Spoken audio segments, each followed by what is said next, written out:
টানা তীব্র তাপপ্রবাহ ও অনাবৃষ্টিতে শুকিয়ে চৌচির মেহেরপুরের নদীনালা খালবিল নেমে গেছে ভূগর্ভস্থ পানির স্তরও। নলকূপে উঠছে না পানি। সুপেয় পানি সংকটে দুর্বিষহ জনজীবন। সেচের সংকটে বিপাকে কৃষক। তুহিন অরণ্যর পাঠানো ছবিতে ডেস্ক রিপোর্ট। সারা দেশের মতো প্রকৃতির চরম বৈরিতার মুখোমুখি মেহেরপুরও। তীব্র খরার কারণে জেলায় পানির স্তর নিচে নেমে যাচ্ছে। গভীর নলকূপেও পানি উঠছে না। এতে পানির সংকট তীব্র হচ্ছে। সহজে মিলছে না সুপেয় পানি। রান্না, খাওয়া, গোসল, অজু এগুলো তো খুব কষ্টকর। যে রোদের তাপ, একটু ঠান্ডা পানি দরকার আমাদের, কিন্তু আমরা সে ঠান্ডা পানি পাচ্ছি না। বাড়িতে পানি নাই, ওনার বাড়িতে পানি আনছি, অনেক রকম মুখ টুক কালো করছে। পানি চাবি এখন পানি ওঠে না, মোটর দেয়, মোটরে পানি ওঠে না। তখন যেখানে পানি আছে এ বাড়ি ও বাড়ি, তখন দেখি কোথায় পানি আছে। এভাবে তো পানি নিয়ে এসে আমরা জীবনযাপন করতেছি।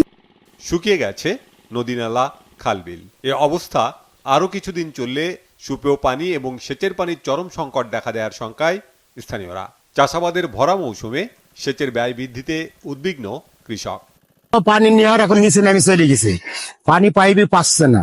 মেশিন স্টার্ট দিচ্ছি, মেশিনে পানি উঠছে, অগত্য 5-6 মিনিট পরে পানি উঠছে। খুবই একটা ভোগান্তির ভিতরে আছি। মাঠে আপনার সৌর বিদ্যুতে পানি পাওয়া যাচ্ছে না, মেশিনে পানি পাওয়া যাচ্ছে না, আমার ধান আবাদ করার সমস্যা হয়ে যাচ্ছে। রোদ্রের অতিরিক্ত হিট হওয়ার কারণে পানি নিচে 1 বিঘা বই ভিজাতে 7 থেকে 8 লিটার তেল লাগতেছে। আগে 1 ঘন্টায় 1 বিঘি বই প্রায় ভিজানো সম্ভব হইতো, এখন 4 ঘন্টায় হচ্ছে না 1 বিঘি বই ভিজা। মাঠ ঘাট সব ফাটে নষ্ট হয়ে যাচ্ছে।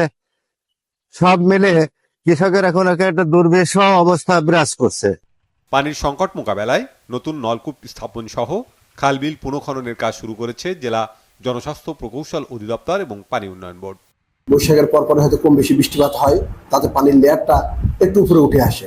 কিন্তু আমাদের এবার কোনো বৃষ্টিপাত না হয় আর ওদের যে তীব্রতা, এই কারণে পানির লেয়ারটা বরঞ্চ আরো নেমে যাচ্ছে। আমরা সাবমার্সিবল পাম্পযুক্ত গভীর নলকূপ যেগুলো আমরা ব্যবহার করছি, অলরেডি আমরা আশা করছি আগামী মাসে আমাদের প্রায় 74টা গভীর নলকূপ সাবমার্সিবল পাম্পযুক্ত, এটা দ্রুত শুরু করবে যাতে মানুষের পানির অভাবটা না থাকে। জেলার যে নদীগুলো আছে, অন্যান্য নদীগুলো, এগুলো সংযোগ করে যাতে নদীতে প্রবাহ এবং পানি সবসময় থাকে, এবং নদীর পানির কারণে যাতে আশেপাশের এলাকার যে ভূগর্ভস্থ পানির রিচার্জটা হতে পারে, সে পরিকল্পনা আমরা ইতিমধ্যে গ্রহণ করেছি।